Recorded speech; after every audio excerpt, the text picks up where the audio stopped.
Labi, ir vietne, kas stāsta par cilvēkiem, kas rada unikālas un īstas lietas Latvijā un citur pasaulē. Katrs savās mājās. Tas ir stāsts par apņemīgiem cilvēkiem, kas izvēlas brīvību un dara to, kas tiem patīk. Vairāk tas bija tas tāpēc, ka tas bija produkts, kāds vēl nav bijis.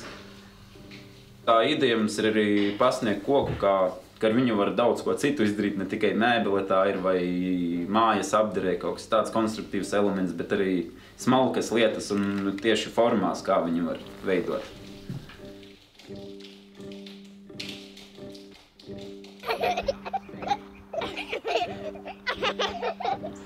Tad, kad Madara piedzima, tad pirmo lēlīti uztaisīja. Tad arī sākās viss tas process. Lēnām, pamazām aizgājis jau līdz tādam jau, ka tas vedās no rokas. Viņa bija mācījusies arī Liepājā mākslas skolā. Pie tam parastā dzirdīgo bērnu skolā. Nu, tagad tālāk dara tā, vai ne? Iesprauž iekšā, iespiež skrūvspīlītē, vai ne?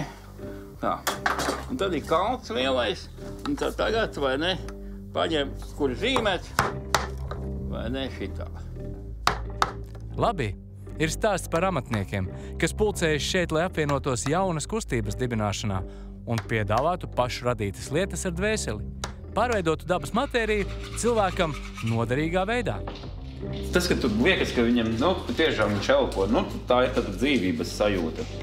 Mums arī tā ideja ir, mēs negribam krāsot tos vai kaut ko tādu, mēs gribam, lai tas, dabīgi, kāds viņš ir, tas koks, parādīt to. Jo mums daudz ir lūgumi bijuši ir veidot oranžus, zaļus, bet mēs atsakam visu laiku. Galvenais, lai viņiem ir kur aizķerties, paņemt aiz degunu. Vai tā roka būtu gāra. Lai bērni sajūt to faktūru čaukstēšanu vai grabēšanu, vai atkal tur mīkstumu vai cietumu.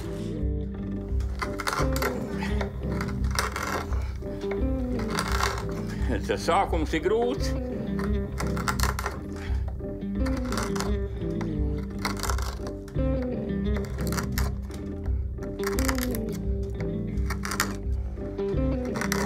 Koks man patīk no visām, bet visa dzīve es esmu devis ar metālu.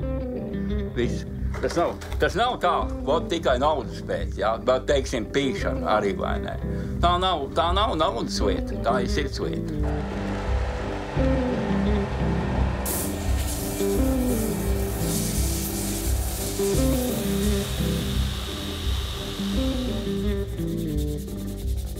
Atbrauc rada gabals vienkārši noevelēt, vajag viņam osi.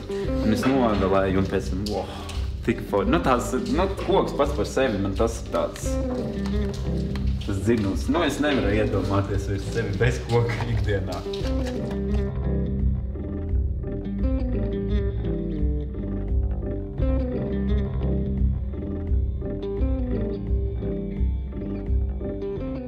Lepni un patiesi cilvēki, katrs ar savu stāstu un iedvesmu.